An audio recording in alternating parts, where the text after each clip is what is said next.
सूरजभान बाबू, सूरजभान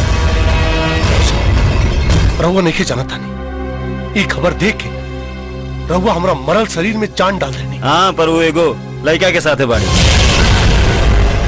बलवंत बाबू, अगर दोस्ती की लिहाज ना रही तो आज जूता से मार के घर से बाहर निकाल देती।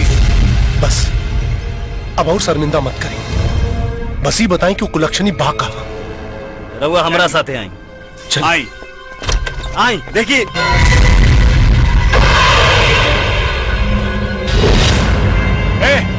कहाँ गए लोग? लागत है खिड़की से कूद के वो लोग भाग गए। भाग के कहाँ चाहिए? वो लड़का जौन भी होके सूरज बाबू, लेकिन ओकरा की नहीं खे पता कि वो अपना हाथ में हमरा बिटिया के हाथ ना साला जला दाग के गोला पकड़ ले बा। राधा रुको। अरे इतना तेज कहाँ भागा तारू? धीरे चला। अरे का भाई देख लो, यही से कहत रही ना धीरे चला। आ गए लो मोच। आओ होने चला चला संभार के बैठा।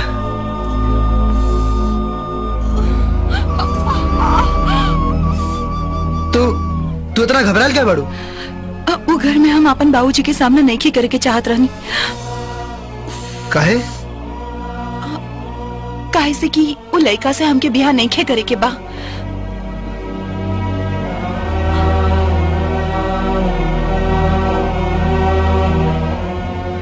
का तू हमार जिंदगी भर साथ निभाईबा? जब प्रीत के डोरी बंध गई बा तो हमार सुख तोहार और तोहार दुख हमार। का देखा तारू? विश्वास नहीं किया हमरा पे? ल देखा हमरा प्यार के सबूत।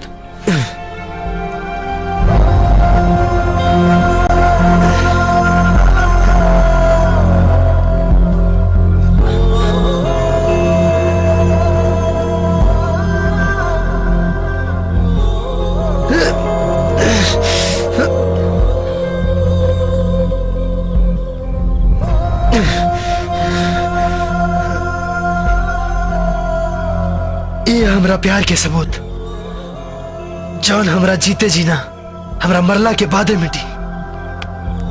I love you, Raju. I love you। और राधा दीदी। अरे राजू दीदी खुश रहो दीदी। अरे बेटा आ गई ला। बाबूजी जी प्रणाम। जीजा जी। हाँ? राजू ये क्या है? ये राधा या बलवंत सिंह जी के बेटी।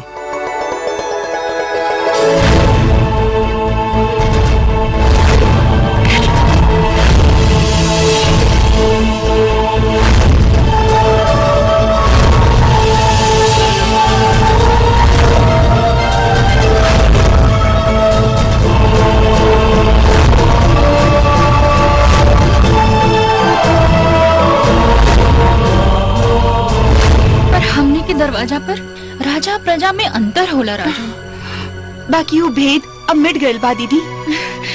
अब राजू ही हमार जीवन बा। राधा हाँ। ये फैसला करे का अधिकार लड़की का ना माई बाप के होला। बाकी फैसला तो हमने की कर चुकल बानी जीजा जी।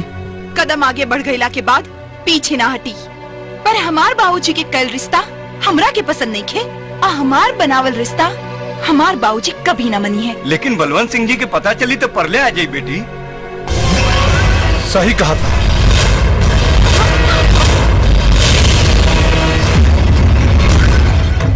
जान के खुशी भाई कहते बलवंत सिंह के बारे में अच्छा जानकारी रख ले बाड़े। बाबूजी। हाँ बेटा बाबूजी अच्छा बा कहते अपने बाप का भरोसा बचा के रख ले बाड़े, नहीं तो एक घर परिवार के शमशान बना देती। इक्का के बेटी के चाहत के अपमान मत करी। मंडप के व्यवस्था करी, फेरा लेवेला बेटी वर चुन ले बाड़ी। ए बेटा पैर मजबूत कर ले, काहे कि तोर फेरा जमीन पे ना बलवंत सिंह के छाती पे पड़ी।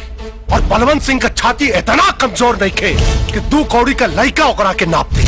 गरीब की कौड़ी के भाव में नाप के जगा देनी होके वाला ससुर जी, फेरा चाहे जमीन पे होगे या छाती पे, शादी के सहनाई में नाचेला तैयार रहे। कुछ वक्त पे भी छोड़ दे बेटा, सारा जवाब अब यहीं दे दे, तोरा और हमरा में फर्क ना रही। चल चल। हम ना जाए। जा राधा, रोक लेब तो हमारा प्यार के साथे साथे तोरा बाबूजी के भी अपमान हुई। ना राजू। राधा दुल्हा तबे शोभेला जब दुल्हन के शान से डोली में बैठा के ले आवे, और वो भी ओकरा माई बाबूजी के आशीर्वाद के साथ। और तुहार खोजल दुल्हा मजबूत बा, कमजोर ना। जा, आई लव यू। चल चल चल। राजू।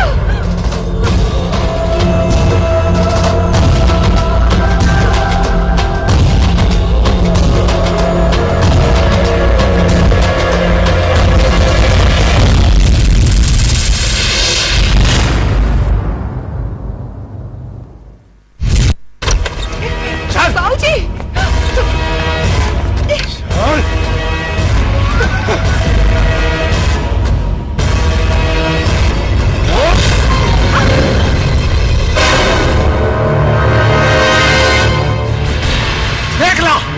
देख ला अपना बिटिया का करतूत। वो 2 कौड़ी के लड़का के हाथों हमार पगड़ी उछाला दिया। हरिद्वार भेजले रहलू है ना घूमने खातिर, और आवतिया प्रेम लीला रचा के। राधा, ये हम का सुनतानी? हमार जिंदगी के फैसला जौन बाबूजी की सोच के खिलाफ बा, और हमार जिंदगी के सच। समझावा समझावा एकरा के।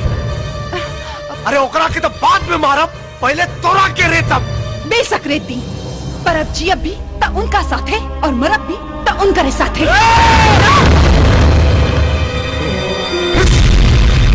ठीक है बेटा, ठीक। अब जब ते जिद पे आइए गई बाड़े तो सुन ले, ये फैसला देना हम करब।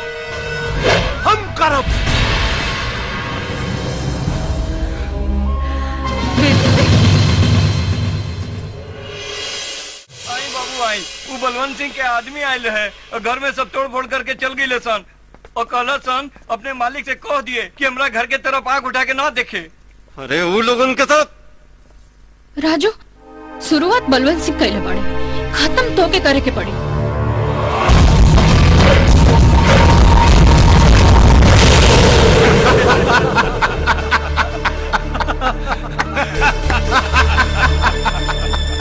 बलवंत बाबू,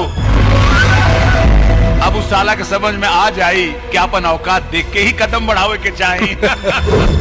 और अगर अभियो ना समझ में आई तो काट के फेंक दे साला।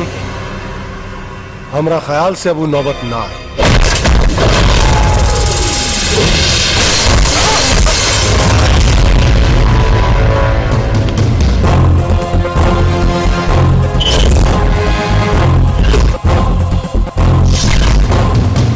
बलवंत सिंह, चिल्लो मत, आराम से। यहाँ चिल्लाए का हक सिर्फ बलवंत सिंह के हक। सही कहा था, अपना दरवाजा पर तो कुत्ता भी शेर होला।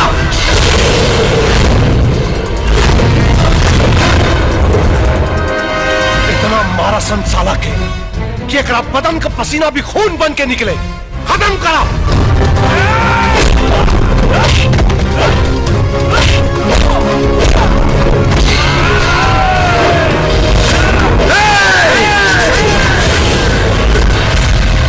याद रख, अगर हमारा शरीर में एक बूंद खून भी बाकी रह गई तो वो तोरा बेटे के मांग के सिंदूर बन के रही। मांग और सिंदूर का फैसला तोरा मौत के बाद हुई साले। देखत का बा मारा साले की।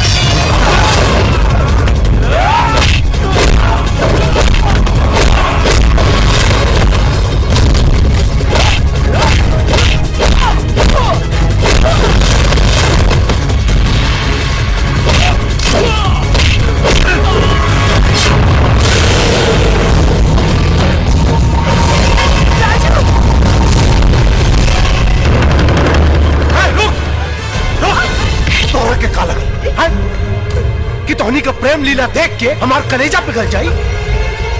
इस साला 2 कौड़ी के लौंडा के अपना घर के दामाद बना ले हम ना। अब जब यहाँ आइए गई ना तो जिंदा ना जाए यहाँ से। ए, खत्म कर साला। अरे सारे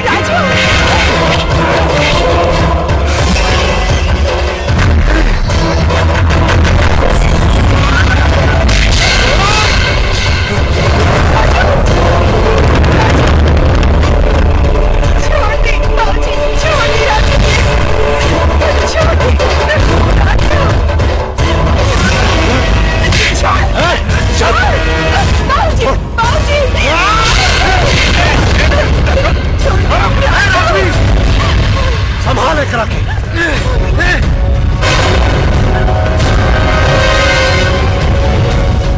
कार है हमरा मंगेतर से ब्याह कर देते हैं।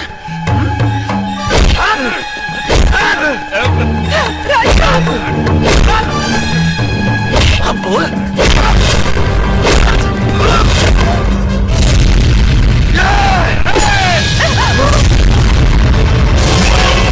खबरदार, अब फिर ना न देकर गर्दन उड़ा दे। अरे देखा क्या बड़ा मारा, अरे मारा।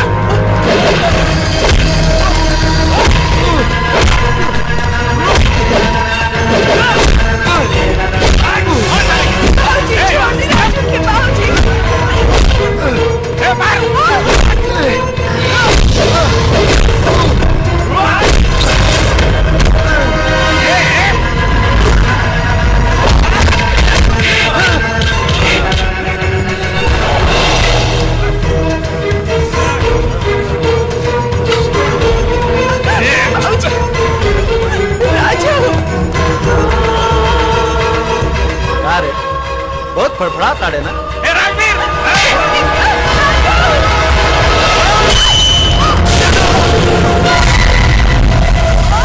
राधा राधा राधा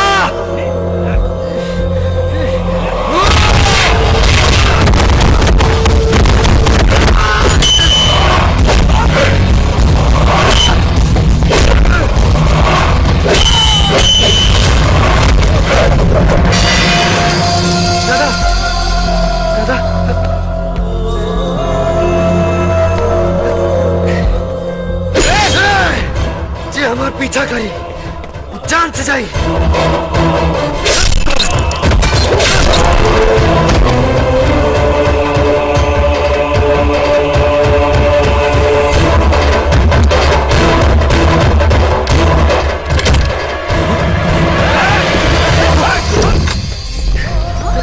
रुको। हाँ लिटाओ, संभाल के। डॉक्टर साहब, डॉक्टर साहब कहाँ पड़े? ये रहे। क्या हुआ? डॉक्टर साहब वो देखिए ना, डॉक्टर साहब वो इकरा के आई आई। डॉक्टर साहब सर पे चोट। इमरजेंसी वार्ड में ले चलो। चलो जी। आप यहीं रुकिए।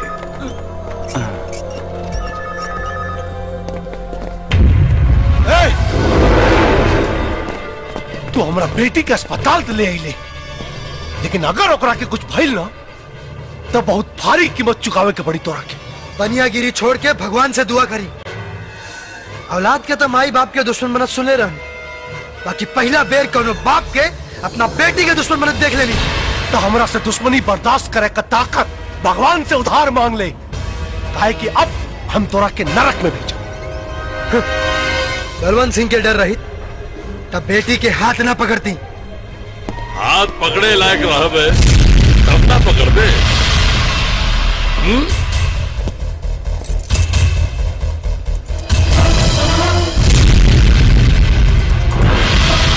You are under arrest. बाकी हमार गुनाह का बा? गुनाह गुनाह तो अदालत में जाके पता चली। काहे कि अगर हॉस्पिटल में गुनाह बता देनी तो सजा बाद में मिली। पोस्टमार्टम की रिपोर्ट पहले निकाले के पड़ी। रिपोर्ट संभाल के बनाइए, अगर कहीं गलती भई तो हाथ की जगह गर्दन काट ले।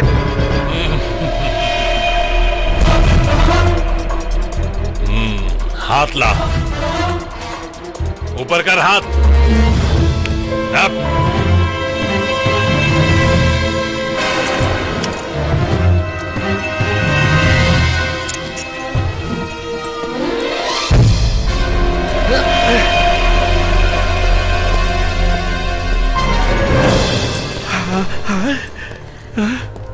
बेटी के मार के बाप बने के नया इतिहास बना देनी। इतिहास पढ़े और पढ़ावे के गलती मत करिया, नहीं तो बेटी जितना तो रही पर मतारी के ना देख पाई। तो जुटा ली ताकत कहे से कि औलाद खातिर एक बार फिर कौनो औरत अपन सुहाग से लड़ी। पर जीत ओकरा पति के ही हुई, कहे कि हमार मान सम्मान से बढ़ के परिवार कब्बो न रहे। और हाँ, अपनी आंसू बचा के रखिया, बेटी के मोहब्बत में गिरावे के काम आई। कहे कि ये बात बेटी का फैसला भगवान ना ओकर बाप करी है।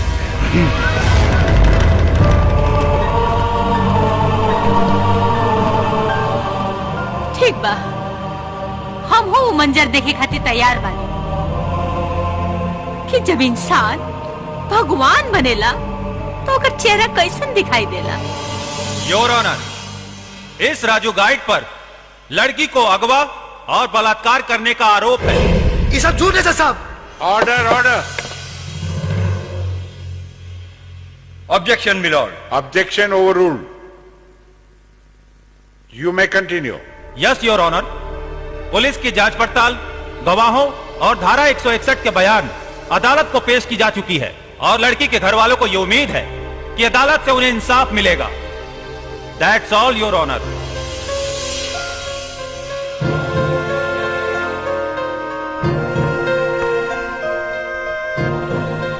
मुलजिम के जमानत की अर्जी पर सुनवाई करने के बाद अदालत इस नतीजे पर पहुंची है कि इस पे लगाया हुआ जुर्म बहुत ही संगीन है।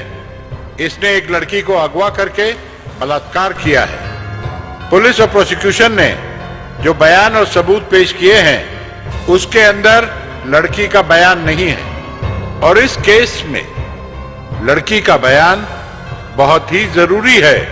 इसलिए यह अदालत हुक्म सुनाती है कि जब तक पीड़ित लड़की का बयान नहीं हो जाता मुलजिम राजू गाइड को जेल में ही रखा जाए। हम बेकसूर बानी जज साहब, हम बेकसूर बानी, हमरा पे गलत इल्जाम लागल बा। हम बेकसूर बानी जज साहब, ये साजिश बा जज साहब। हम बेकसूर बानी, हम बेकसूर बानी, हम बेकसूर बानी, हम बेकसूर बानी, हम बेकसूर बानी। पर ये में गलती राधा के ना, सूरज भान और बलवंत सिंह की है। और सूरज भान पर हमार भी पुरान हिसाब किताब बाकी बा। कौन हिसाब?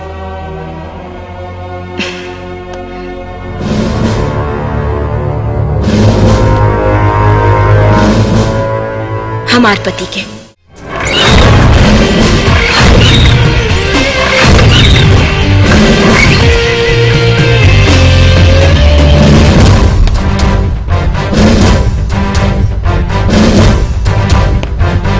खाली लड़की चल रही सर। सर आप कबूल न चलो सर। खुदे गुनाह कबूल करवे की कबूल करवावे के पड़ी। कान की झुमका खींच ले बा साहेब।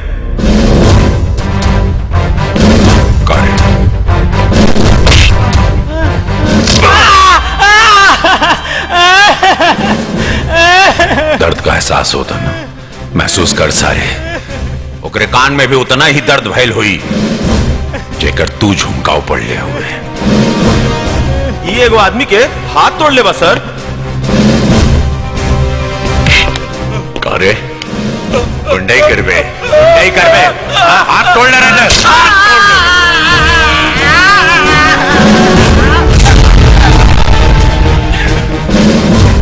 कान के बदले में कान, हाथ के बदले में हाथ। और सर जान के बदले जान। और ये पर्सा जोखन महतो के खून के लिए रहे साहेब।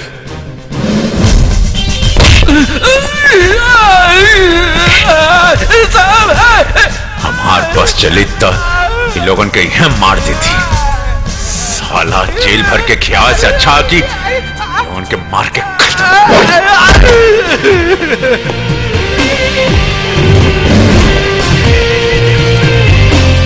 जाके अपनी हालत अपने बाप लोगन के दिखा दिया। अपराधी पैदा कैल भूल जी इंसान। काहे कि अभी थाना में विजय सिंह का पोस्टिंग हो गई बाटे। Sit down please. जी थैंक यू सर। पानी में रह के मगरमच्छ से बैर, कान के बदले कान, हाथ के बदले हाथ और जान के बदले जान। बाबूजी का भेल रे? अपने के देश खतरा में बा। का? हाँ बाबूजी कहीं सामान के बदले सामान ले लिस्ता। ई का कहता रे? सच कहा था नहीं बाबूजी, गोवर्धन की लड़की पे हमार मन आ गेल रे।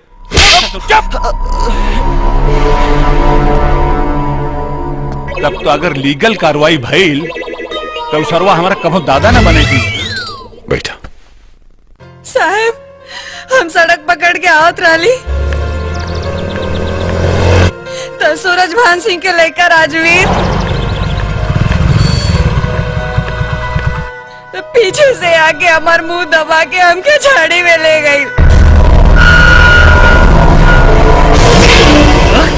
कहाँ जाता है ना? छोड़ छोड़ हमरा के।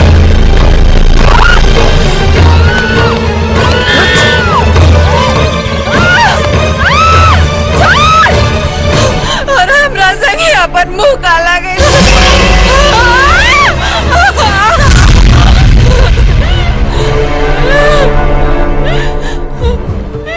और कलश पैसा दे के पैसा ले और अपन मुंह बंद रखिए। पकड़ अपन मुंह बंद रखिए। अब रोगा बताए हम कहाँ जाए और क्या करी। देखा ऐसा करी, रिपोर्ट लिखवा दी। तिवारी जी। जी सर। जी सर। सूरज भान के लेकर राजवीर का ऐसा वारंट निकाली आज के बाद साला रेप तो कैले बाटे, लेकिन ओकर गिनती मर्द में ना चढ़ा में हुई। कुछ भी कहीं दरोगा जी, मजा आ गई। हम मजा तो आ गई, मजा तो आ गई, पर राउर बेटा हाथ से गई। अरे पगला गई बड़ा का? अरे राजवीर हमारा सामने बा, फिर बेटा कैसे हाथ से गई? अरे सामने नहीं के, जी भर के गले मिल ले एक राके। काहे के लड़की के बलात्कार के केस में अरेस्ट वारंट निकल रहल बा और विजय सिंह के अरेस्ट वारंट के मतलब बा 25,000 वोल्ट के करंट। बाबूजी। दरोगा जी। बचवा के पैंट गीला हो गई बा, जल्दी से कोनो उपाय करी या तो हमनी के पीला हो जाए। हे दरोगा जी, हम राजवीर के ऐसा जगह छुपाई कि पुलिस का परिंदा के भी पता न चली।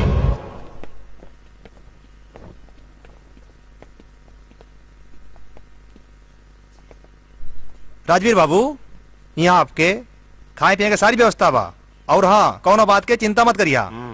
देखा 2-4 दिन बाद राउर जमानत होके आ जाई, तो फिर रहुआ जहाँ चाहिए वहाँ घूमी। अच्छा ठीक बा, जा तू लोग, हमरा के आराम करे था, कहा के बहुत थकान हो रहा बा। और हाँ जी दरवाजा बंद कर दिया। विजय सिंह हमार घंटा उखाड़। बेटा के बारे में बाप से बेहतर के जाने ला। साहब माफ कर दो साहब माफ कर, गलती हो गई साहब। नहीं साहब ना साहब। बड़ा रेप करे का शौक बाटे न रसाले। ना साहब। बचवा बड़ा गरम बड़े तो आ रहा है। अरे बड़ा शरीर में गर्मी चढ़ा था, चल रेप करके बता। ए, कितना गर्मी बाटे हमरा के दिखा दे। अब देखे के चाहता नहीं तू रेप कैसे कर ली। दीदी हमरा के माफ कर दे, गलती हो गई दीदी। माफ कर दे, एक बार और रेप करके बता। करना कुत्ता, करना हिजड़ा, कहाँ गई तो जोश तेरा माई के पेट में। अब रेप करके बता ना हिजड़ा, करके बता रेप। रेपी ना करी, अब रेपी ना करी, एक रेप हुई बाप के सामने। सरकार ताकि बाप की कमीना के पता चली कि औलाद लायक पैदा करे कि चाहिए नालायक ना। तिवारी जी सर। घरे गए कितना दिन हो गए?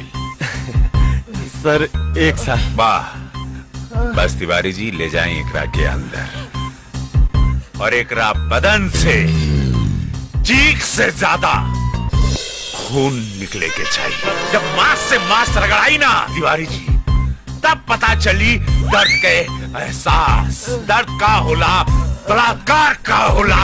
ले जाइए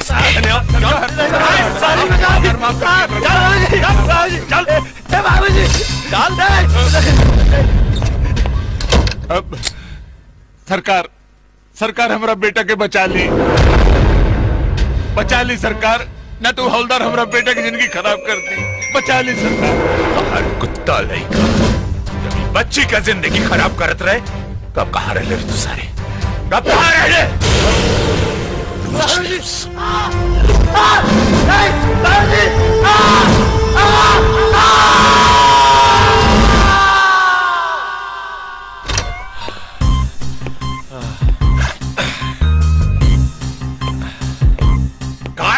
हो गए साहब। जिंदाबा के सरवा मर गई। जिंदाबा मर जाए तो 302 दफा लागी नू। सूरज भान जाके ओकर इलाज करवा ले। चोट ओकरा बदन पे नारे सारे तेरे आत्मा पे कैले बानी। मरला के बाद भी तरह के याद रही, बुझला? बलात्कार। चल बच्ची।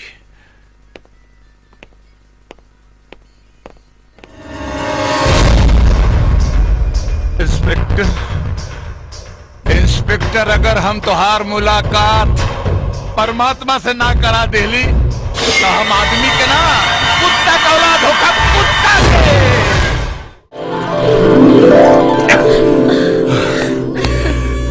काहे इतना ढेर खखवाल बाड़ू हो? 1 घंटा ड्यूटी पे लेट कह दिलो हमरा के। हाँ का तो का करबा? ड्यूटी पे ना जाए के रहत ना, सांझ के आई तब बताइब की का कर। ठीक बा, हम इंतजार करब।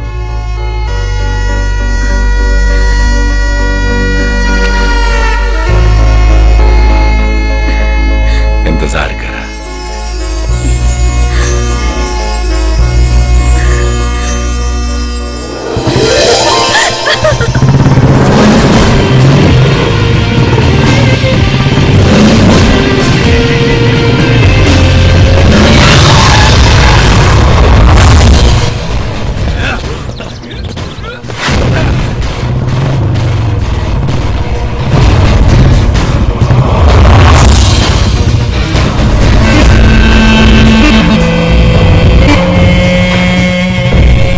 नमस्कार इंस्पेक्टर साहब।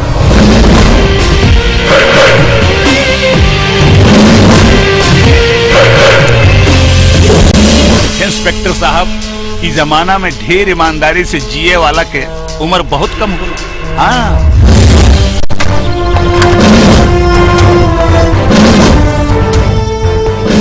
लोग कहते हैं जमाना बदलता है, कुछ लोग ऐसे होते हैं जो जमाने को बदलते हैं।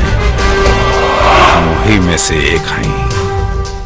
तो नहीं, बाप बेटे का कुंडली ना हमारा पास बहुत पहले से है।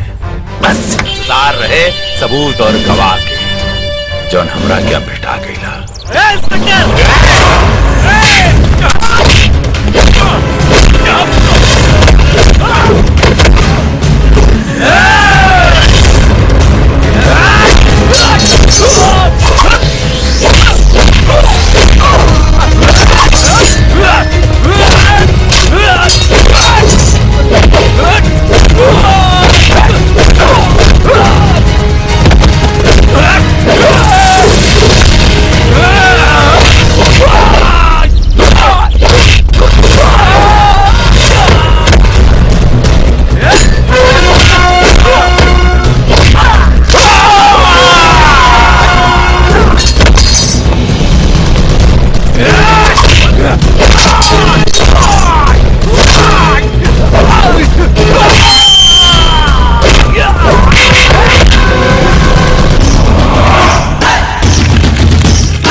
रेत के बदले जान से जाइबे।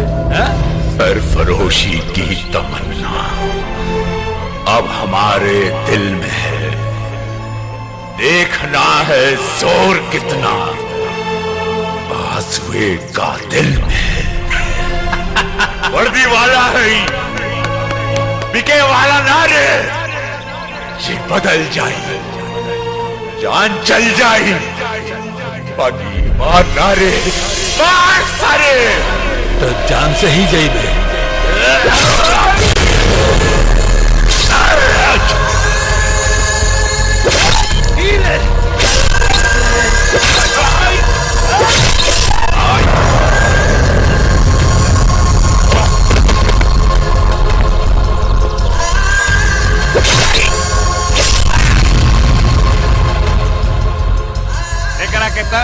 एकर कर्मी के वार्ड मिल गई, सारे के राम नाम सत्य हो गई।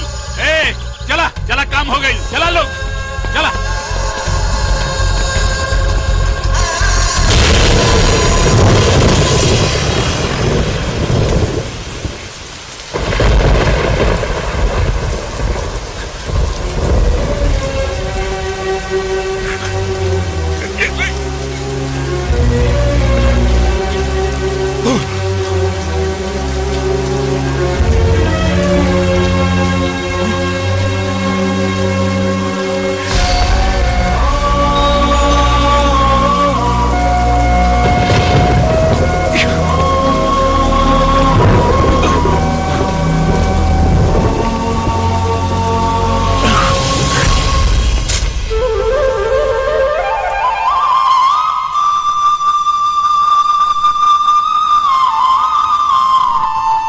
हे माता रानी, हमने पर आपन कृपा बनाए रखा।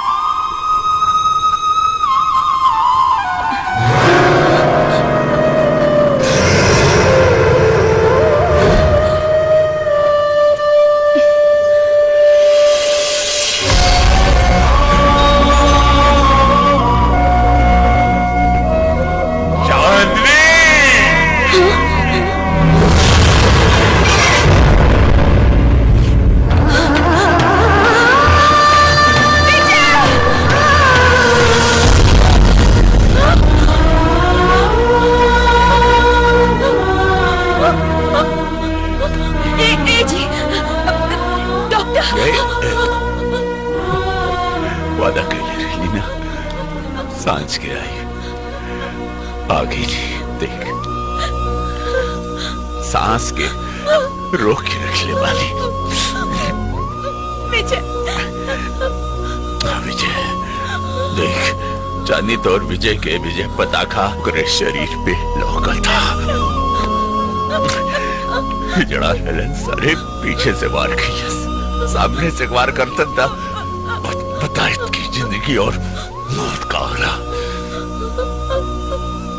उकनी के मौत दरा पे उधार चांदी,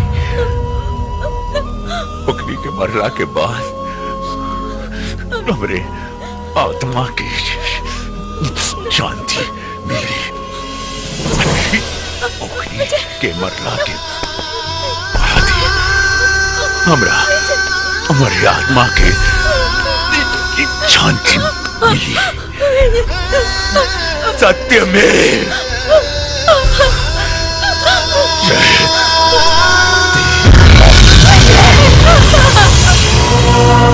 हमरा पति की एक एक चीख और एक एक जख्म याद बा, और हमरा मन के भीतर जलत आग सूरज भान के खून से ही बुझी। तब रात से हमने दोनों के मकसद एक के बा।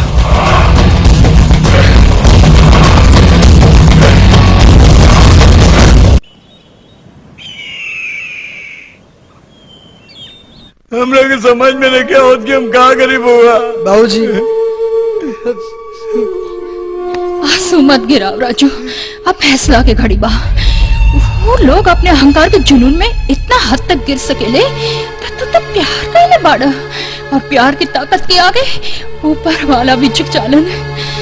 फिर तो बलवंत सिंह के औकात का बा। दीदी जाके कह दी कि तोर भाई फैसला करेला जेल से बाहर आ रहा बा। जेल से? बाकी राजू ना तूफान बन के निकली। पर तोरा के जेल से बाहर निकाले के? हम बस दुश्मन से जाके कह दी कि तैयारी कर ले, काहे कि मरे से पहले चीखे के मौका भी ना मिले।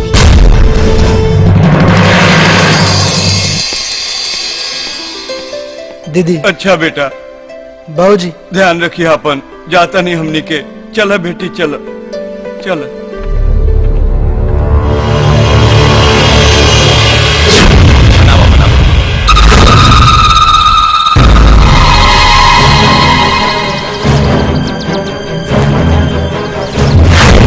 थोड़ा और दा पहले।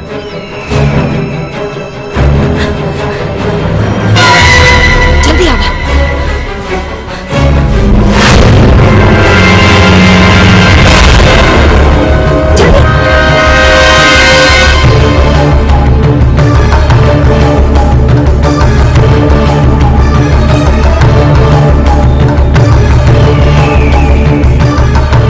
आपके बहुत बहुत धन्यवाद। जिंदगी रही तो दोबारा मिले जी।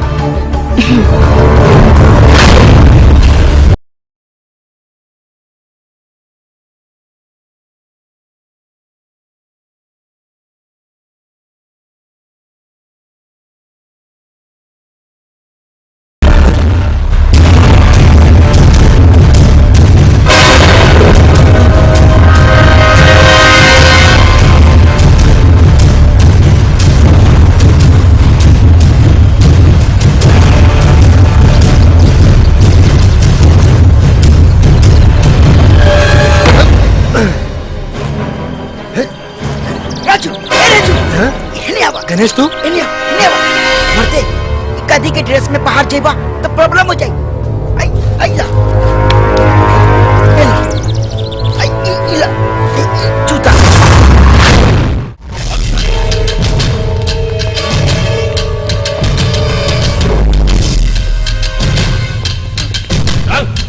कत्ल करे वाला बादशाह, बम ब्लास्ट वाला राजा और बलात्कारी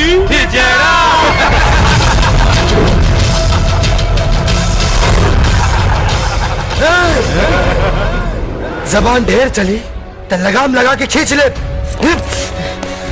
कोर्ट के फैसला तब बाद में आई। हमार फैसला अखबार के हेडलाइंस पहले चमका दी। जबले में जबानी अगर केहू के जबान से आवाज निकलल तो ऐसा ठोकाई करे कि निकलना की 10 साल बाद भी जेल के दीवारों पर कहानी गई।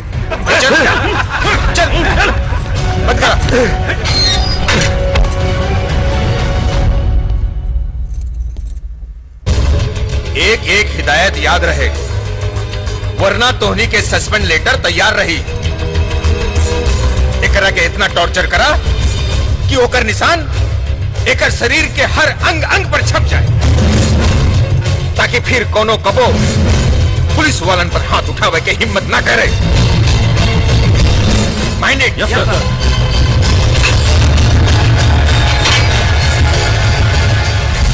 बलवंत बाबू, वो गाइड सरवा जेल तो चल गई, बाकी आगे का?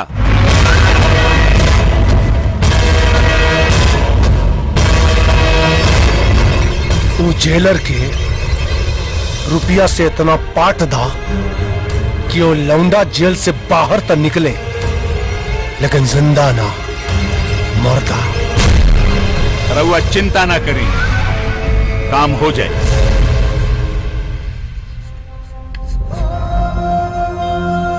ये दिल तुझे इतनी शिद्दत से चाहता क्यों है? हर सांस में तेरा ही नाम आता क्यों है? राधा, राधा, राधा, राधा, राधा, राधा। ये जेल खाना हो, लैला के याद करे वाला प्रेम महल ना। इतना मारा सारे के कि प्रेम के भूत ऐसे न उतरे कि फिर केहू प्रेमी प्रेम करे के जरूरत ना करे। ले जाए करेंगे, ले जा।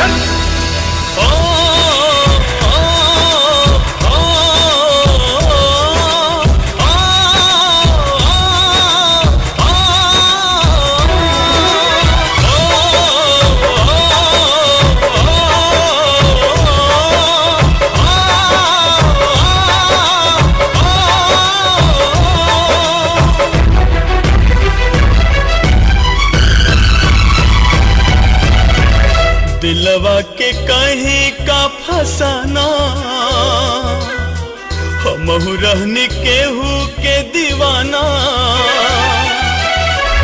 दिलवा के कहीं का फसाना हमहु रहनी केहू के दीवाना समझलना बैरी जमाना समझलना बैरी जमाना जिनकी बातें अधुराई हो कहवाई प्यार ले आइल हो कहवाई प्यार ले आइल हो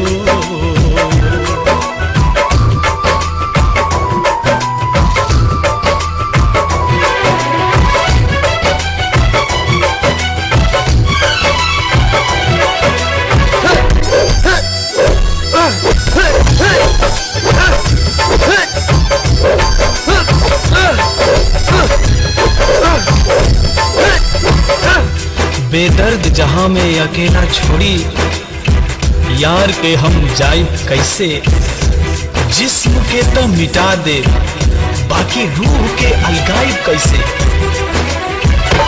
जिंदा रहल कठिन बा नइखे मुअलो आसान हो छटपट करे जान हो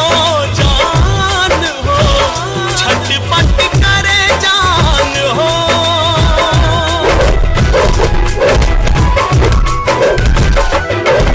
इश्क देखौलस हमके रंग हजार हो जीत के गईनी हार हो जीत के गईनी हार हो का सजा मोहब्बत में बा का सजा मोहब्बत में बा अब जाके हमरा बुझाइल हो कहवाई प्यार ले आइल हो कहवाई प्यार ले आइल हो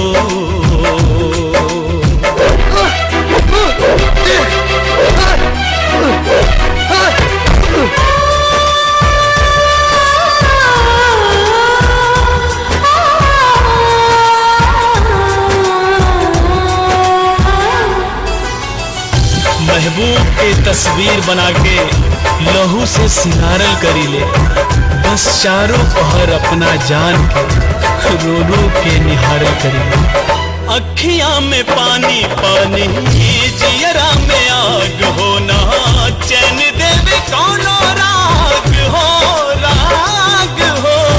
ना चैन देवे कौनो राग हो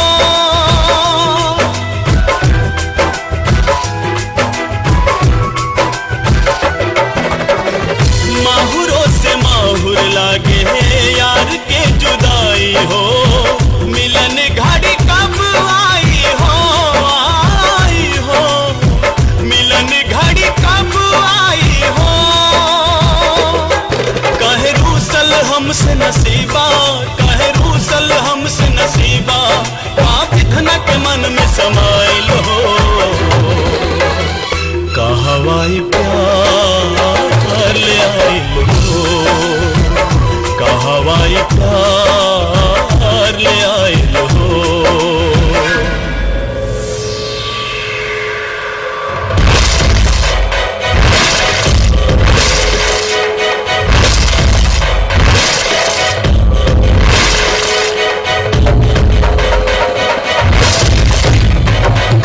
सर पीट पीट के लहू से धो देव पत्थर के दीवार हो अब न सहाला दिल भर के इंतजार हो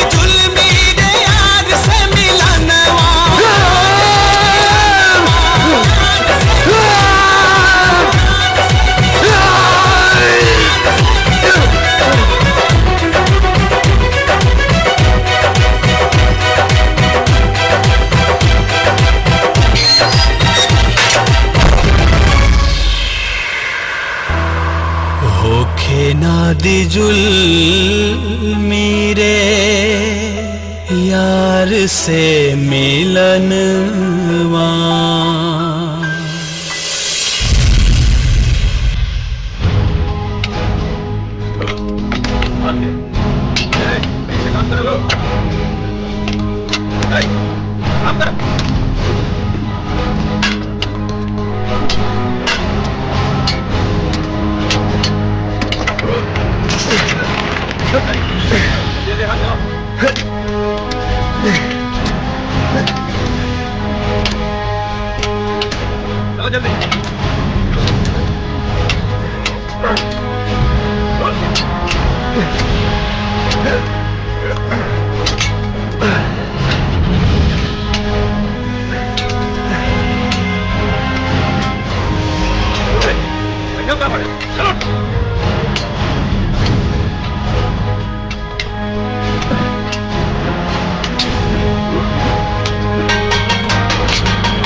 चला चलो सब लोग। हाँ चलो भाई। हाँ लाइन से आवा। आगे बढ़ो चला आगे बढ़ते रहो।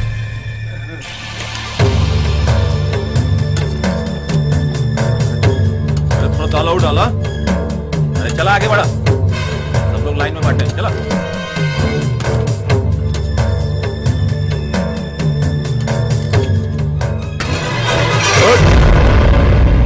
ये थाली पर लोहा सिंह का नाम लिखल बा। समझ में आयल मुन्ना?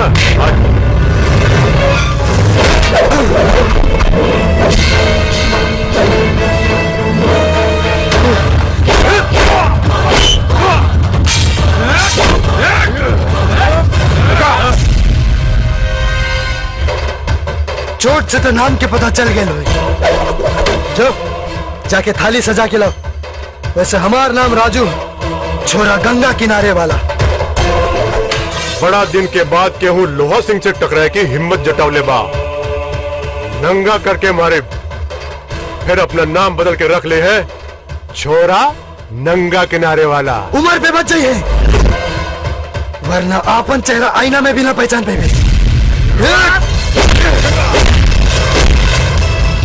आज फिर पीटी सरवा। हाँ लोहा सिंह से टकराइल बा।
गईलो मारा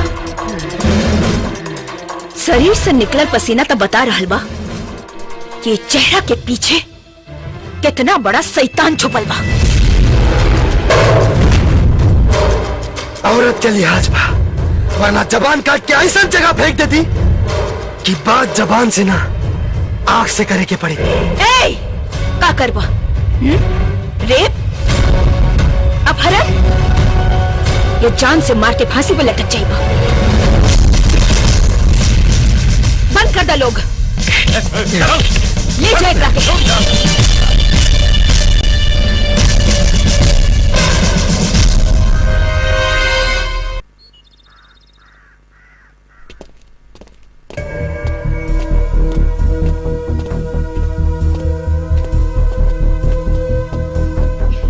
खोला। एक बार फिर सोच ली मैडम जी, बड़ा खतरनाक मुजरिम बा। इंस्पेक्टर चांदनी नाम बा, खतरा से खेलल हमार काम बा। जब ले ना कही केहू अंदर ना आई। खोला। जी।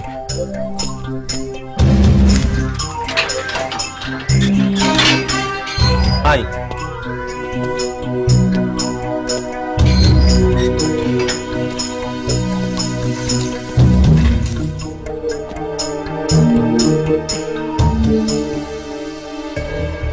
किसी ने ठीक ही कहा है, मेरे मन को भाया, मैं कुत्ता काट के खाया।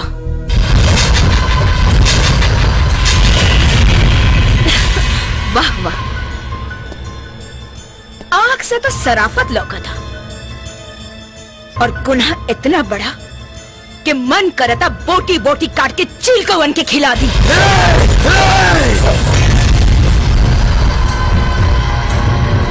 चल जा यहां से, ना तो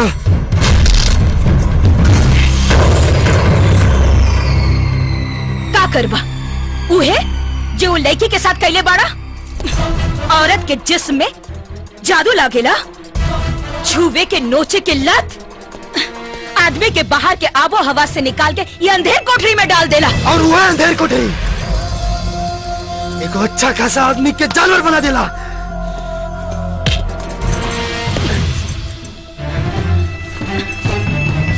तला पूरा करला अपना हवस। काय हमरा जख्म के कुरे दे खातिर आइल बाड़ू। पैसा के बल पर हमरा दामन पर दाग लगावल गइल बा और वो बेईमान वर्दी वाला लोगन के मेहरबानी जे प्यार से जिंदगी जिए वाला आदमी आज सलाखन के पीछे खड़ा बा। फिर सच बता दा, काहे कि जख्मी दिल के दर्द हम जान चुकल बानी। चांदनी के मुजरिम के चेहरा देख के पता चल जाला कि गुनाहगार के गुनाह का बा। अपना दोस्त या साथी समझ के बता दा, हर मदद करब। काहे कि कानून टिकाऊ होला, बिकाऊ ना। तब फिर जाके पूछे हरिद्वार के घाट से, गंगा मैया के पवित्र धारा से हमरा हसत खेलत जिंदगी के बारे में।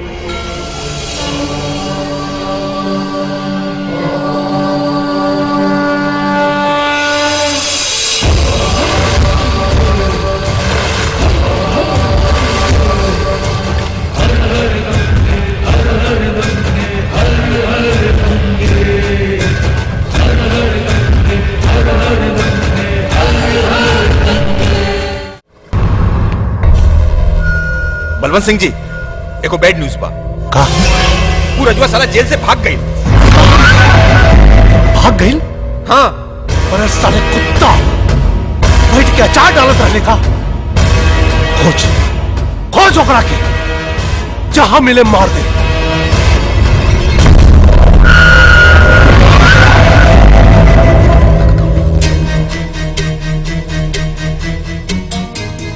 हाँ दरोगा, वो रजुआ जेल से फरार हो गई। अगर फरार हो गई बा तो जान से जाई। बाबूजी रहुआ चिंता मत करी, हाँ? चाय पी ली, कोनो दूसर वकील के पास चल जाई, कुछ न कुछ रास्ता जरूर निकली। बंद कर दे। दीदी। राजू बेटा। राजू तू आ गई ना? हाँ दीदी, हम तो उसे कहले रहनी ना कि हम जेल से बाहर जरूर आए। अच्छा, राधा कैसे बाड़ी? राजू, जौना लड़की की वजह से तो आज जिंदगी नरक बन गई, तो फिर वही के बारे में पूछा था। नाम भी मत लिया होकर। हाँ बेटा, बुआ जी ठीक कहता रहे, हम अपना बेटा के और तकलीफ में नहीं देख सको। ना ना बाबूजी, हम वो लड़की की आंख में विश्वास देख ले बानी, जौन राजू के प्यार के गवाह बा। सुन राजू, हमरा मालूम बा राधा कहाँ बाड़ी। चला हमरा साथ, चला आवा। राजू राजू सुना।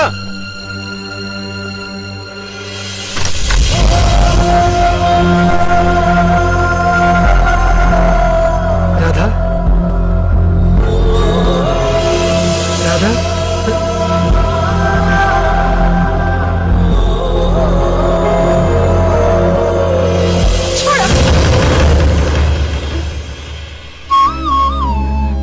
रवा के आई हम तो राजू जेकरा साथे तू जिए मरे की कसम खाने रहलू।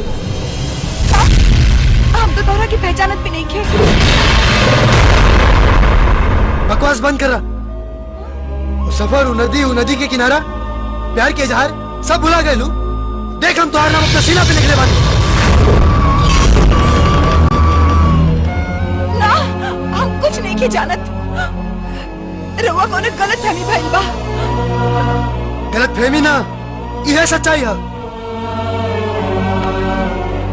तू ही हमारा राधा। देखा अगर तोरा के क्यों से डर बा तो तू हमके बताओ। हम डरे ना, मारे आइल बानी। हम कौन तो राधा वादा ना।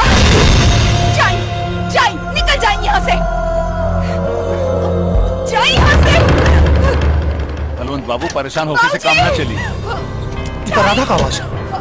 राधा कहाँ भाई बेटी? राधा अरे काहे चिल्लात रहलू? कहाँ भाई? बाबूजी कौन आयल रहल? वो हमके अपन राधा कहत रहे। अरे बेटा कौन पागल रहलू? तू आराम कर, बिल्कुल चिंता मत कर, आराम कर, आराम से संभाल। हाँ, लेट जा। बलवंत बाबू अगर जल्दी होकर पागलपन की इलाज ना भइल ना तो बहुत भारी पड़ी हमनी की। दरोगा बोली हमरा के वो लड़का जिंदा ना मुर्दा चाहिए। हाँ मिल जाई। लखन जी भैया जी। आपन आदमी लगा दे, साला जहां भी मिले पहले गोली मार, ओकरा बाद हमरा के खबर कर। गोली मार साला।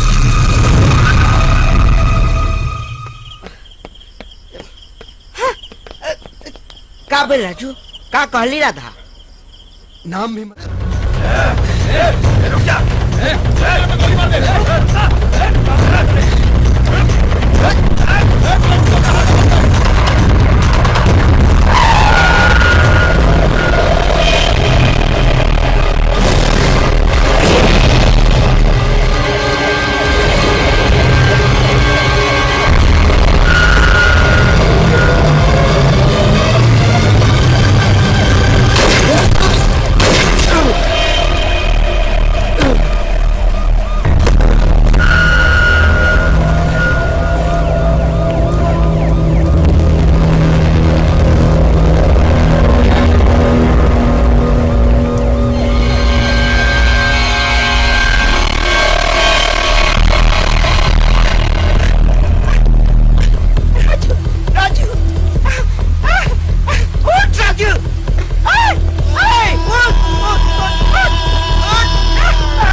मर्दे तू इतना रोबा तो हमारा हौसला तो और टूट जाए। कहा से का हो गई यार? कितना हंसत खेलत जिंदगी रहे हमनी के।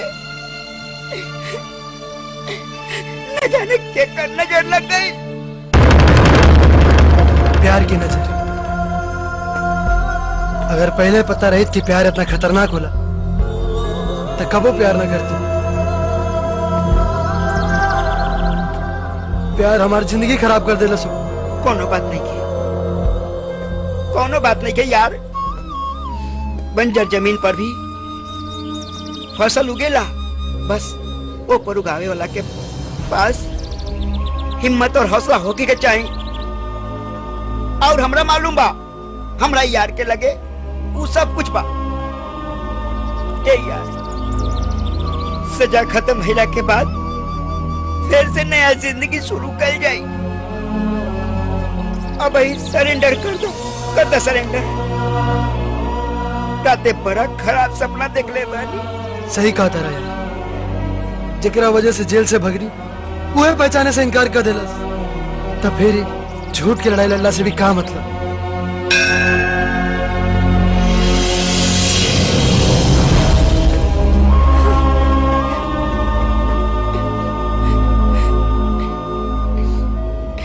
हे मैया, हमारी यार के रक्षा करो।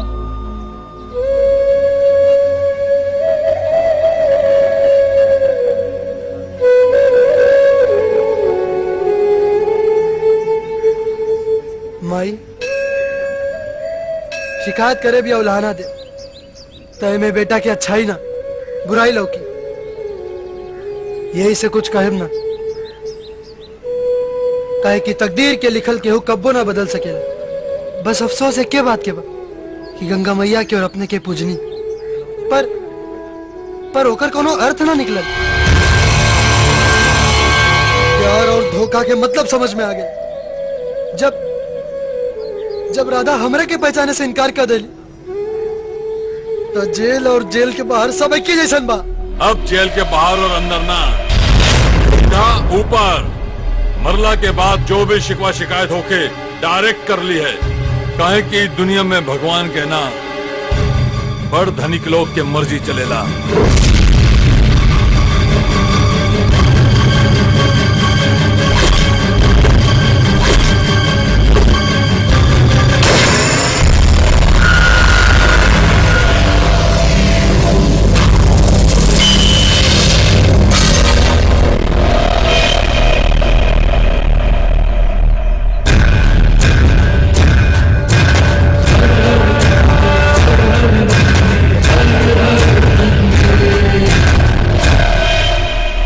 मंदिर में केहू के मार के भगवान बनने की कोशिश मत कर, नहीं तो मरला के बाद चीता खातिर लकड़ी भी ना मिली। ए बुढ़िया, ये है तू?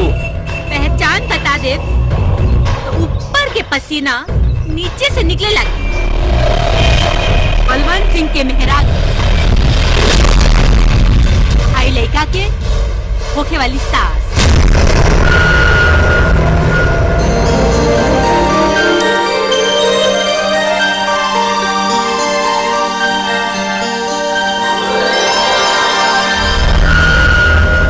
राधा की माई। अब कौनो शिकवा शिकायत में बेटा, वो लड़ाई में राधा की यादाश्त गईला की वजह से हो सकेला कि तारा के ना पहचान ले हुई, पर तारा के सच्चा प्यार करेली बेटा। और एगो लड़की के ओकर माई से ज्यादा केहू न जान सकेला।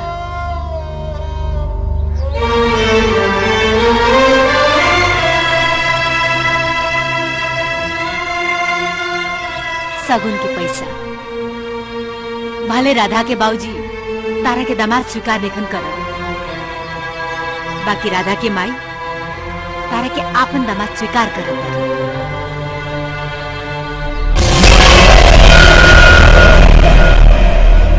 मंदिर से बनल रिश्ता घर के दहलीज के ऐसा मजबूत करी कि सुने वाला कही कि राधा के बाबूजी के ना उनका माई के खोजल दामाद जौन ससुर के पगड़ी के शान बढ़ा देलस। जी चला था, प्रणाम। खुश रहो।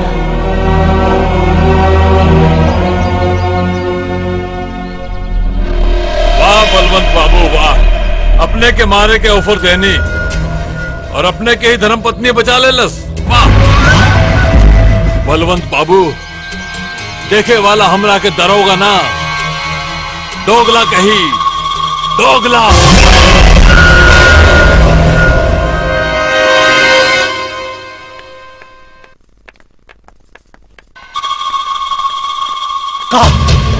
का हो रहा भाई सब?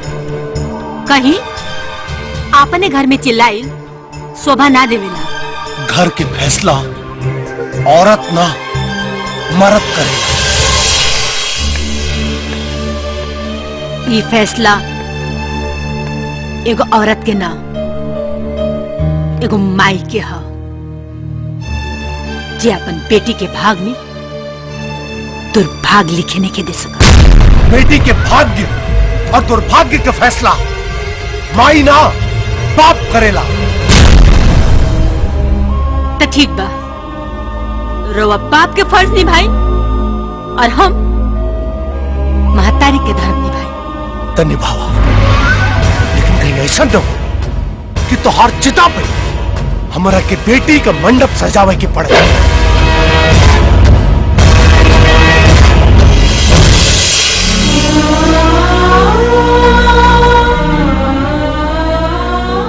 भाग्य और दुर्भाग्य के फैसला आदमी के हाथ में ना, भगवान के हाथ में है।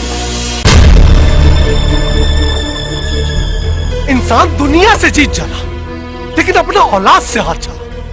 बलवंत सिंह के ओकर बेटी गिरा दी, कब्बो न सोचते रहने। सोच के विपरीत जवन काम होला ना, इतिहास ओकरा के याद रखेला। बाकी में राधा बिटिया कोनो दोष नहीं की। अरे इमे सारा के सारा दोष 2% के गाइड रजुआ के हा। हाँ, जकर अंजाम बहुत बुरा होखी। लेकिन हमरा बिटिया के कोनो खतरा ना होके चाहिए। अरे भाई कुछ ना होई, राधा बिटिया के कुछ ना होई। बस एगो रास्ता बा, रउआ के ओकरा पर अमल करे के पड़ी। फिर देखिए समय कैसे अपन दिशा बदलता। कौन रास्ता? अरे राधा बिटिया की याददाश्त वापस आवे से पहले ओकर बियाह राजवीर के साथे कर दी।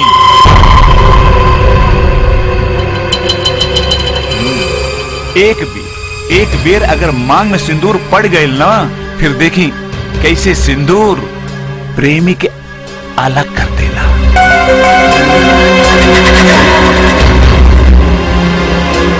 कहा बात कहनी जीजा जी, बलवंत बाबू सिंदूर में बहुते ताकत होला।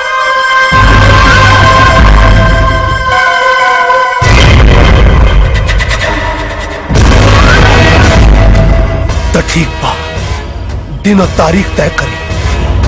अब चाहे घर जले चाहे गांव, लेकिन मंडप तो सजी साला।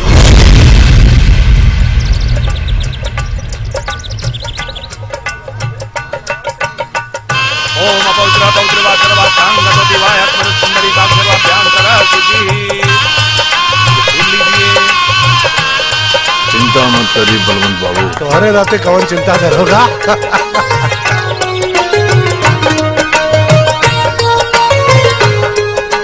सूरज भान जी, अगर वो राजू गाइड यहाँ आ जाए तो यहाँ से जिंदा बच के ना जाए के चाहिए। बलवंत बाबू, अगर वो यहाँ आई तो वापस ना जा पाई, काहे से कि चारों तरफ अपन आदमी खड़ा बाड़े। हाँ,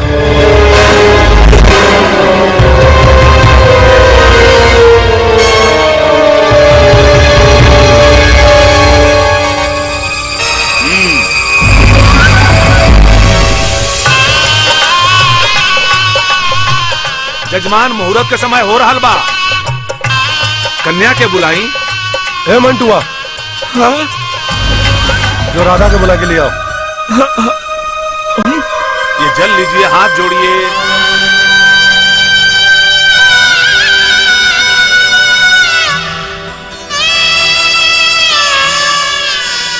ए मलकिनी, राधा बबनी के लेके मंडप में चली, मालिक बुलाओ तो नहीं।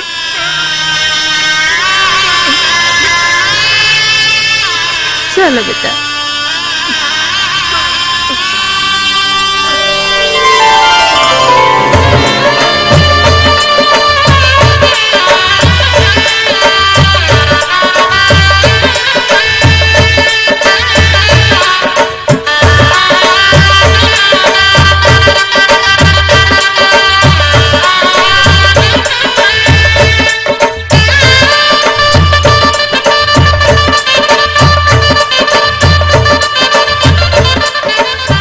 जानकी, बिठाओ अग्र।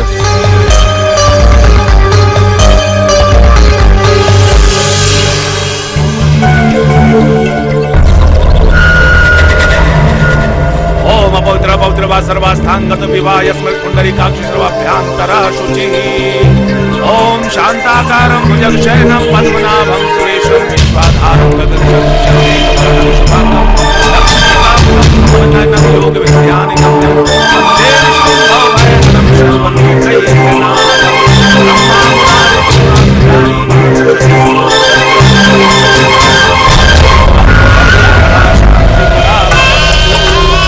वधू जयमाल के लिए खड़ा हो जाए।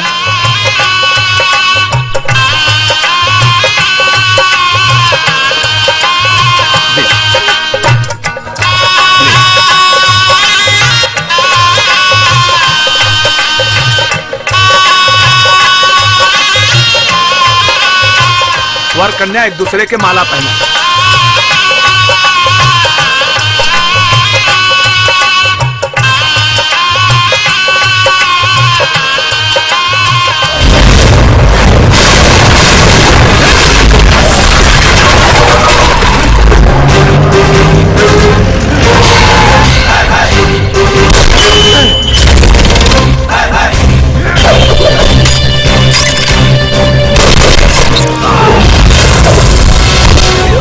कन्या के गठबंधन करी।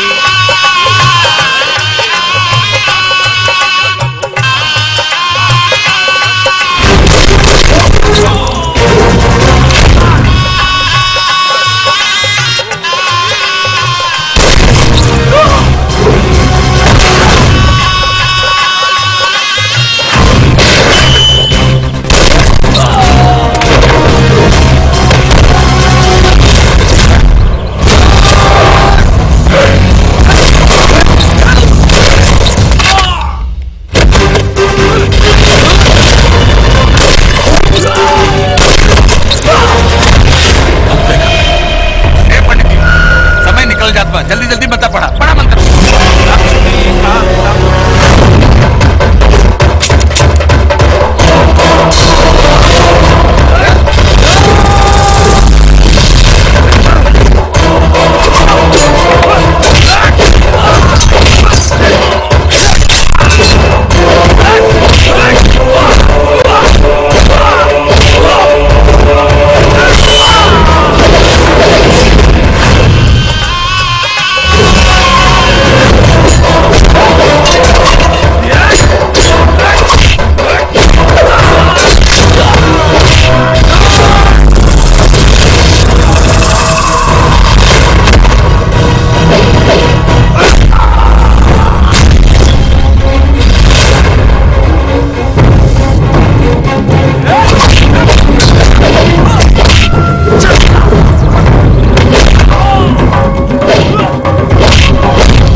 जल्दी मंत्र पढ़ो।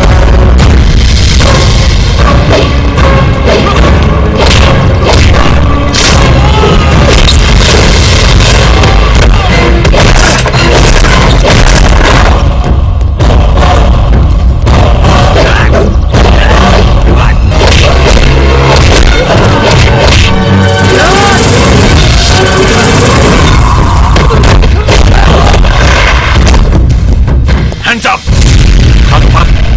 हैंड्स अप, ना तो गोली मार रहे।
मरेला ना।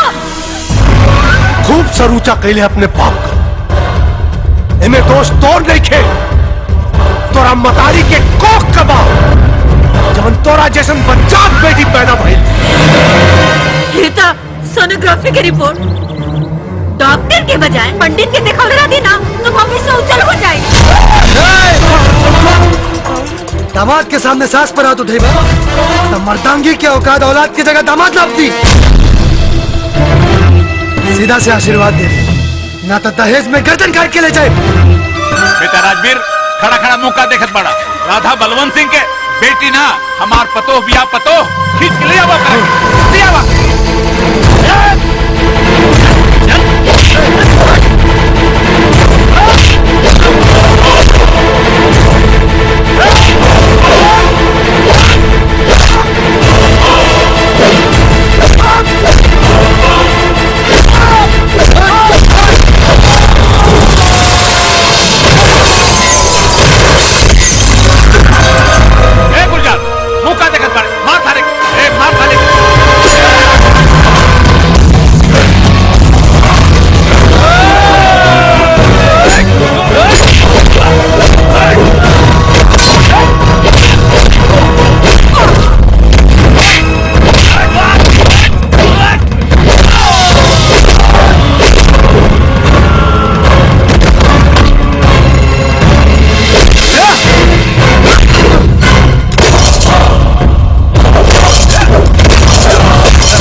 ससुर पिता समान हो और पिता पर हाथ उठावल मर्यादा के खिलाफ हो। रवाना पत्नी के सम्मान देनी ना बेटी के तो दामाद के क्या देम। यहाँ के छोड़ दी काहे कि हम तोरा डोली में अपन बाबूजी के हाथों विदा होके के चाहता नहीं। और बाबूजी प्यार कइल ना जाला हो जाला और अब हो गई तो हम का करी। और उसके बाद भी अगर सारा फसाद के जड़ हम हई तो ठीक हो, हम ही अपन जान दे देता। ना बबली ना बाबूजी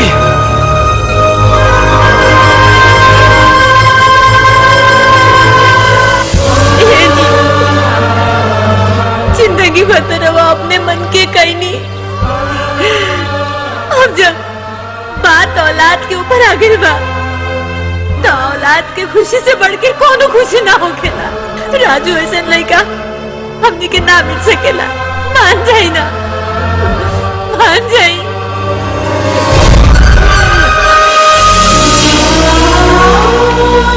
ना जानकी ए बेटा, बाप भी एक इंसान होला। गलती बापों से हो सकेले, माफ कर दे हमरा के। बलवंत सिंह एक तरह से हमारा सपना चकनाचूर नहीं कर सकत। तोहार बेटी अब हमारे घर के ही बहू बनी। बहू तक का तोहार सारी धन संपत्ति सारी दौलत हमार होई हमार, बुझला? ए सूरज भान, बस अभी सपना देखल बंद कर। आज के बाद अगर हमारा बिटिया की तरफ आंख उठा के भी देख लेना तो साले चीर दे। बाबूजी हम तोरा के ना छोड़ा।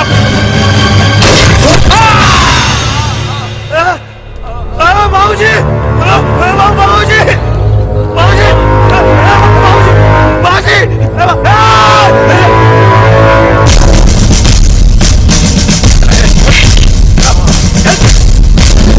पिछला हिसाब बाकी रहे, अब पूरा हो गया।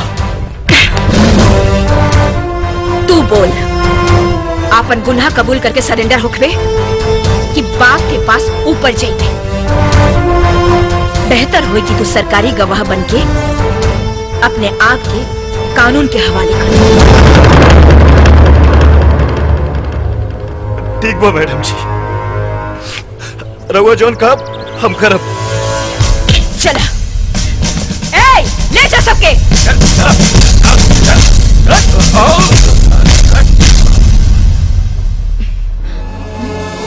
हमरों के ले चल। ना, अभी ना। अभी तो तू ब्याह करा, एकनी लोग के सरकारी गवाह बना के हम तोरा के छुड़ा ले। अच्छा चला तानी।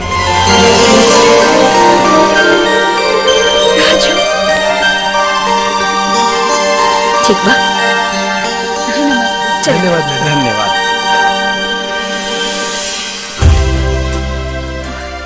अब देर मत करी, लेकिन के आशीर्वाद दे दी। हाँ मालिक। हाँ ठाकुर साहब, रहुआ अपन अहंकार में ये दोनों के अलग मत करी। बलवंत बाबू, अहंकार तो माटी भी ना बर्दाश्त करेले। अरे प्यार से चलब तो पाँव के नीचे और पटक के चलब तो कपार पे चढ़ जाले। अब चली लइकन के आशीर्वाद दे। हाँ ठाकुर साहब, ठीक बा। अब देखत का बारा जो कर लो। बाबूजी। अरे ढेर माई बाबूजी करबू तई लोग नाना नानी कैसे बनी है?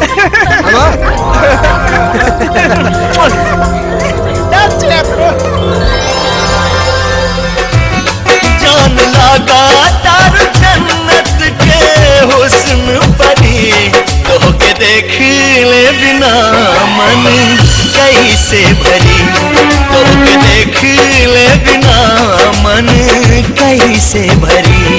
अब तो ये है बात तमन्ना, अब तो ये है बात तमन्ना, संग जी ही मरे, तो के देखा ले बिना मन कैसे भरी, तो के देखा ले बिना मन कैसे भरी।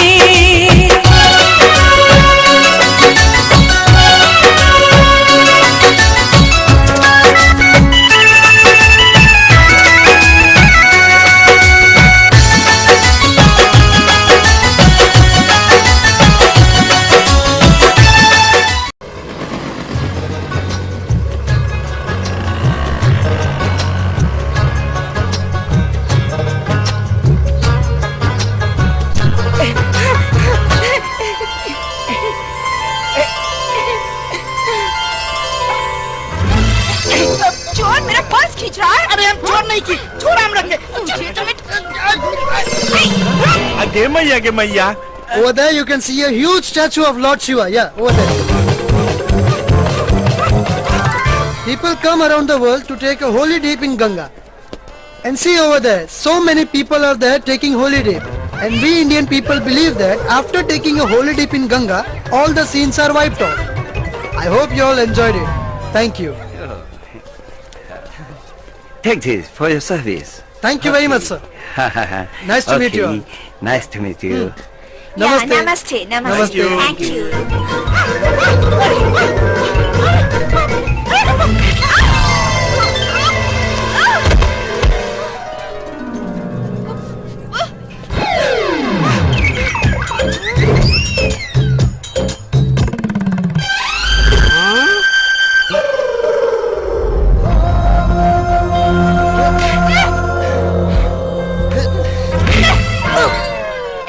दिखाई नहीं देता क्या? ए छोरी, ढेर ना। पहले ये बताओ, हमारे दोस्त के पीछे काहे पड़ी हो? अच्छा, तो चोर चोर मौसेरा भाई। हाँ? क्या? चोर किसे बोल रही हो? तहरा के, तहरा के, तहरा के। क्यों? एक तो घाट पर बदमाशी करना और ऊपर से अकड़ भी दिखा रहे हो। पूछो इससे मेरा पर्स क्यों खींच रहा था? ए मैडम, हम पर्स कहाँ खींच रही? एक तो तू इतना लंबी बारू, हम तो ऐसे खींच के पूछत रहने की गाइड चाहिए का? ए, ज्यादा हाथ पाँव मत चलाओ, कहीं हम चलाने लगे ना तो मुसीबत में पड़ जाओगी। हाँ हाँ हाँ हाँ हाँ, छोड़ा ना राधा, हमने क्या जा घूमे आइल बनी जा कि लड़ाई झगड़ा करे आइल बनी जा। घूमे? अरे घूमे आइल बनी जा? हाँ। वो भोजपुरी या? अरे तो पहले नहीं बताओ के चाहते हो? अरे हम है हरिद्वार के नंबर 1 गाइड राजू, छोरा गंगा किनारे वाला। अगे मैया के मैया। अरे ऐसा है तब बतावा, हमने के घुमावे खातिर कितना पैसा लेबा? रुका रुका ना, पैसा की कोनो बात नहीं है, जे दे बसे ले ले। बाकी सुना, इनका के बता द कि नाक पे ढेर गुस्सा रखल ठीक नहीं खे। आई हरिद्वार ऋषिकेश लक्ष्मण झूला सब घुमा देता नहीं चली। अरे होने का हेने चले के बाद आओ होने तो रोवा लोग देख चुकल बानी, अब हेने देखी। वो पहाड़ी पर मनसा माई के मंदिर बा, काले चल जाए दर्शन करे, ठीक बा। ये जितना घाट लोकत है एकर मेन गाइड हम ही बानी। अब उधर चला, हर की पौड़ी देखा होता नहीं। ये देखी, ये घाट के हर की पौड़ी कहल जाला। एजा साक्षात विष्णु जी के कदम पड़ल रहे, यही से ये घाट के नाम हर की पौड़ी पड़ल। चलिए देखा होता नहीं, आई।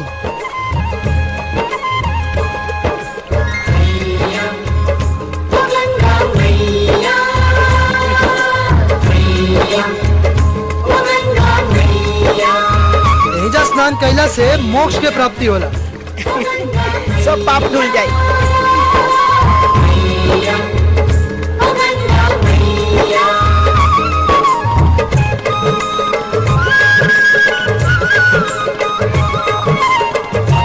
आगे चला, आगे चला।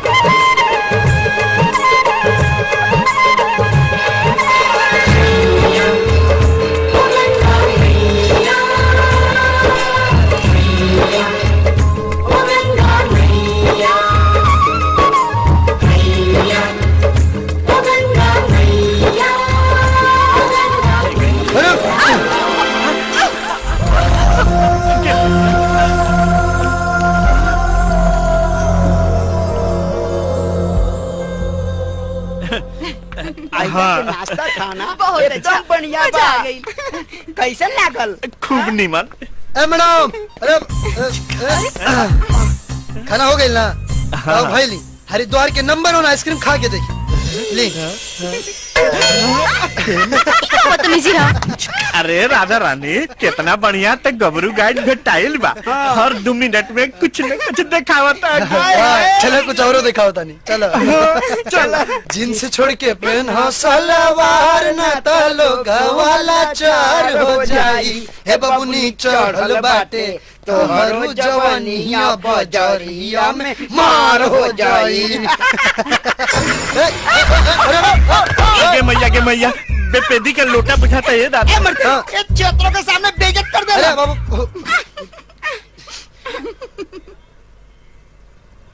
मैडम हाउ देखो मंदिर। मंदिर होटल है, तोहरा कहला से हमें के मंदिर मान लेब का? गौर से देखो, सब समझ में आ जाए। गौर से। ए होने ना, होने हट मुआ। तू रूम ले ला, हम बाद में मिला था नहीं। सुना? अरे तुम कहाँ जा रहे हो? बैठो यहाँ पे। हे भगवान, ऐसे पति को पहले क्यों नहीं उठा लिया जो लड़कियों को छोड़कर लड़कों के पीछे भाग रहा है आजकल? मेरी बात सुना करो, आजकल घर पे ही रहा तू करो। लड़कियों के पीछे जो भागे मैंने वाली, चलो अंदर चलो। तुम चुप करके बैठो यहाँ पे। हे भगवान। समझ में आई ना आई? अब हाउ देखा होटल।